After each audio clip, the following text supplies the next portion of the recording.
Hello YouTube and people of the interwebs, welcome back to another video. So, late last night they released like 4 pictures of the upcoming Doctor Who Flux episode 5, what's it called? It's called Survivors of the Flux. They released 4 new pictures and today we have a bunch more pictures. So yeah, we'll just jump straight in. First thing we have from this new TV Zone article is the one from yesterday. It's Kate Stewart with Unit in the background. Yeah, I'm going to keep this in the video because it's just a really cool picture, and if you haven't seen it already, yeah, Kate Stewart's back and Unit is officially there. Now, I have seen a few people on Twitter be mentioning the fact that it almost looks like Kate is giving a presentation about Unit, and we know that Unit were defunded back in the 2019 episode Resolution. Does that mean that Kate is pleading with the world government or US government or British government or something to bring Unit back as a result of the Flux? Or is it more of an underground operation? I don't really know. Do let me know in the comments your theories for what Unit's involvement is going to be in the future of the show, because we know by the centenary special, thanks to leaked filming pictures, that they are back in full force and they have an office and they have the Unit logo on the floor of the office, etc, etc. So yeah, that's all exciting stuff. Now, next image, we have Swarm and Azure seemingly doing like the Titanic pose in a weird cave. We saw that yesterday. Then we have Vinder in the same cave with his gun. Once again, he's probably looking to attack them, or they're probably looking to attack him, or something along those lines. Here's a new image, which is just really cool. We've got Chewbacca, we've got Carvinister, or Carvanista, however you want to say it, wielding his big axe gun in what appears to be either his ship, or it's the ship that Belle, Vinder's love interest, stole, because Carvanista travels in a Lupari ship because he is a Lupari, and Belle, Vinder's love interest, took a Lupari ship, so maybe it was Carvanista's and he's gone to claim it or something like that. Anyway, next image we have the man, the myth, the legend himself, Passenger, once again in this dark, weird cave setting, and I am going to use this as an opportunity to plug my interview with the actor of Passenger, which, yeah, provides a really interesting insight into Series 13, so link in description. Johnny Mathers, what a guy. Next image, we have Carvanista on his ship, or Belle's ship, and he's shooting, or something's being shot at him. We can see loads of sparks flying out, and he looks like he's dodging bullets around the corner. So the question is, well, who's shooting at Carvanista? Probably Belle. I mean, when we look in this image, she's in the same sort of spaceship. However, this might be a different spaceship, just a reused set, because the lighting is different, like it's quite red. But then again, maybe that is just the lighting coming off that weird Clory control panel that she's looking at. So yeah, who knows? I think most likely scenario, Carvanista's going to come in and be like, "You stole my ship, grr," and then they're going to talk it out. She's going to realise he's friends with the Doctor or something or other, and then, yeah, they'll form a team. Next image is of Yaz in period clothing in what seems to be some sort of old, ancient temple or building, and she's looking quite shocked and scared and concerned into this sort of bag thing. We don't really have context for that image, but I've got to say that's a cool hat that Yaz is wearing, fashion icon. Jump straight into the next image, where we see John Bishop suspended by a rope with a bunch of weird hieroglyphics and some sort of pole sticking out the wall. Maybe it's a javelin, maybe javelins are being thrown at him, or maybe it's like a booby trap and javelins are flying past him and he's just about missed them, which is why he looks so in shock. I don't know. We've seen this scene kind of in the trailer as well, with Yaz and Dan, where he falls down the rope, and then she makes a sarky comment, so it's nice to know that's from next week's episode, but once again, we don't really have context. It just appears they're exploring some sort of abandoned cave thing. I don't know, could it be linked to the cave that Swarm and Azure are in? That weird stone stuff on the wall? Maybe it's the same location? I don't know. Next, we have Yaz picking up a bunch of like old pottery with some candles and a ray of sunlight, once again in this old temple looking thing. Then we have, again, the Professor from last episode. I think his name's Eustace Jericho. Professor Eustace Jericho being lifted down via rope behind Yaz. Once again, it seems like Yaz is sort of taking the lead. She, while the Doctor's absent, is basically being the Doctor.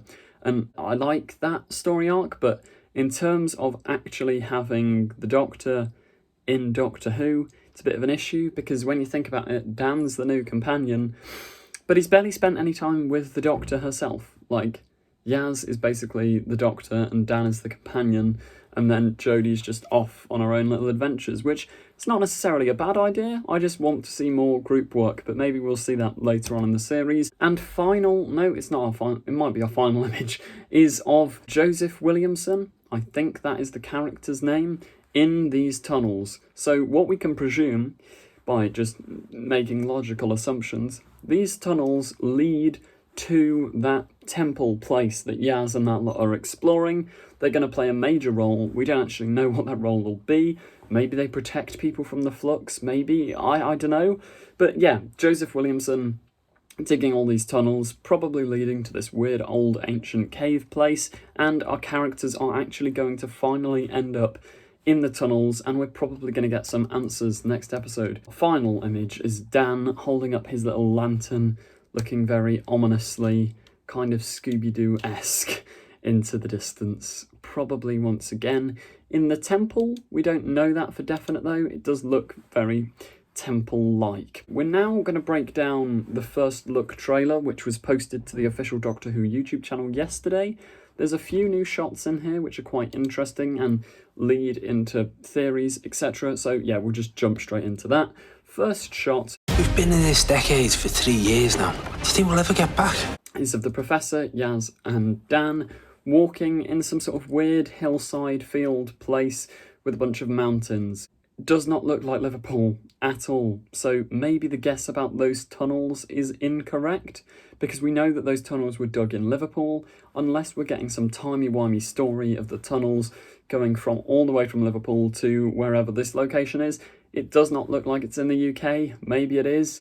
Maybe it isn't. I don't know. Maybe it's an alien planet. We'll just have to wait and see. But yeah, following on from that in the trailer, we see Yaz and Dan in this temple, and Dan talks about the fact that they've been there for 3 years now, which, yeah, this is going to provide some interesting character work in the upcoming episode, because if you remember to Revolution of the Daleks, Yaz was so unimpressed that the Doctor abandoned her for 9 months, even when it wasn't the Doctor's fault. The Doctor was stuck in prison. It still really messed up Yaz's mental health.